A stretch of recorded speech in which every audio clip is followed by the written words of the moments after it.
The first radio bulletins were sketchy, saying only that someone in a red sports car had been murdered execution style at a major intersection outside Dublin. But the police and the reporters on the scene knew the victim's identity. They just didn't want to believe it. When news spread that it was Veronica Guerin, in some mysterious way it touched the Irish soul.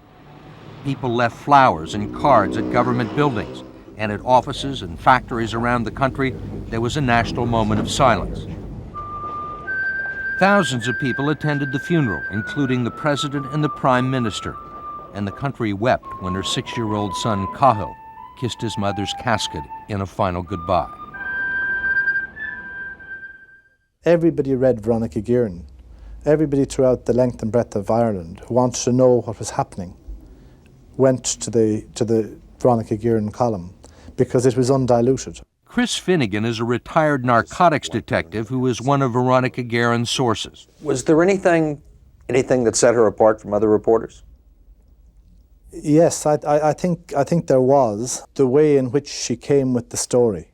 I think she had it very often, perhaps before the police had it, let alone before her peers or her colleagues would have had it. And the stories she wrote took her readers into an Ireland very few people ever saw, away from the peaceful streets of a tranquil country into an underworld of drugs and organized crime. Inner-city neighborhoods had become infested with heroin. There were 8,000 addicts in Dublin alone. Bingo! Angel dust, ecstasy, and marijuana were finding their way into middle-class neighborhoods. There were a dozen gangland murders. This is the latest in a series of brutal murders in Dublin. Connolly's murder brings yet another so-called gangland killing. Been shot in the head. Not one of them was ever solved. The Irish police didn't have the men or the money to do the job. It was as if no one cared except for Veronica Guerin, who spoke out frequently on Irish television. I think that the dogs in the street know who the drug barons are. Everything favours the criminal in this society. Willie Keeley was her editor. You never went up to her and said, Veronica, I think you're going too far. This is too dangerous. I think you should stop. No. I never said you should stop writing about crime. Would she have listened to you if you had said, Veronica, I think this is too dangerous. I think you should find another line of work, another beat? Well, if the Sunday Independent had said, you cannot write about crime anymore, she would simply have gone somewhere else. And Veronica Guerin confirmed as much in this interview 6 months before she was killed.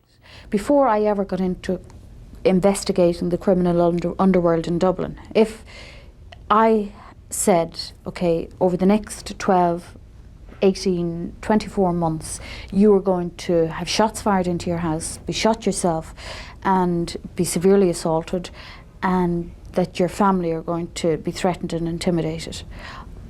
Am I going to get into it? No, I would never have got into it. But having got into it, I cannot walk away from it because it's a job that must be done, and I'm a journalist. Whoever killed Veronica Guerin must have felt that they were solving a problem, but in fact their problems were just beginning. And whatever trouble she caused them while she was alive is nothing compared to the trouble Veronica Guerin has caused them in death. The Irish Parliament convened a special session to pass emergency anti-crime legislation, and the Irish police began one of the biggest criminal investigations in the nation's history.